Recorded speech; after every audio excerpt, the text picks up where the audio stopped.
Hello, I'm Annabel Brodie-Smith, Communications Director of the Association of Investment Companies.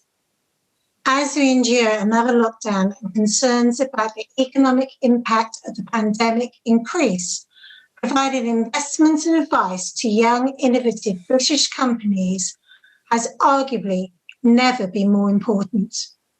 This is what venture capital trusts, known as VCTs, do.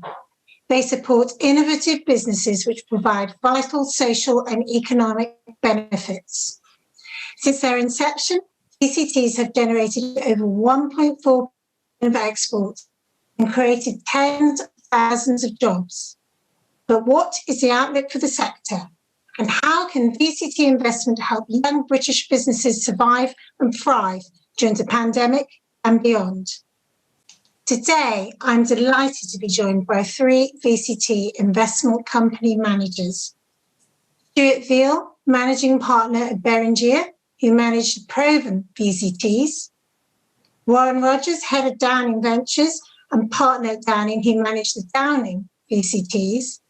And David Hall, Managing Director at YFM Equity Partners, who managed the British Smaller Companies VCTs. Right. On to the questions. What impact has the pandemic and subsequent lockdowns had on your portfolio? And I'd like to ask that question to Stuart.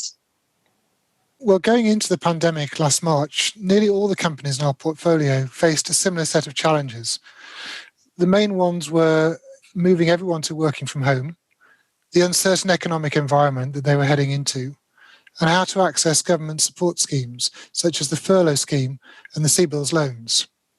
I have to say we were really impressed by the way our portfolio companies responded, which says a lot for the quality of the management teams. And we, as the manager, also provided a lot of support to our portfolio companies. We organised multiple webinars for chief executives and other C-level executives on topics which ranged from remote leadership to how to access government support schemes. One of the most important things each portfolio company did was to produce a new COVID business plan, which took account of the potential negative impact on revenues and identified potential cost savings. This was something which we as the fund manager insisted on. Our investment team worked very closely with each portfolio company to produce an appropriate plan. And then, together with company management, we monitored performance against the plan and made adjustments as necessary. As a result, many portfolio companies persuaded employees to take a temporary pay cut, typically of 20%, or put people on a 4-day week, or put some people on furlough. And this enabled nearly all portfolio companies to trade through the worst impacts of the pandemic without needing to raise additional funding. Very much, Stuart. I'd like to ask the same question on the impact of the pandemic to Warren. When the pandemic started, much of our portfolio found itself right in the thick of things. Many of them saw their businesses grow exponentially during this unprecedented time.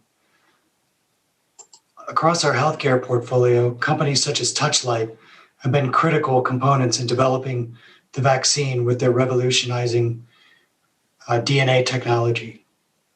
Within our enterprise portfolio sit some of the very best EdTech companies in the world, such as EdPlace, who have made the transition to home learning a bit easier for teachers, parents, and children. Behind the scenes of all of this are our deep tech companies such as Cornelis Networks, whose technologies are being used to enable huge amounts of data to be processed for COVID-19 research, working alongside the likes of the US government, the UK government, and other agencies. In all this chaos and sadness, we're proud to see our portfolio rise up to the challenges of this pandemic and in their own ways have succeeded. Thanks very much, Warren. I have to say that education technology has been absolutely vital for working parents with the homeschooling nightmares that we've had to endure. On to you, David. What impact has the pandemic had on your portfolio? Yeah, your comments about homeschooling, I think, resonate with one of the things for the portfolio, because in a way, it was a very human scale response. I think the relationship with the portfolio businesses has changed. I think part of that is the fact that you're now dealing with people in a slightly different environment. It is over the medium of Zoom, but effectively the fact that for a lot of people that that home and work have merged has changed, I think, some relationships.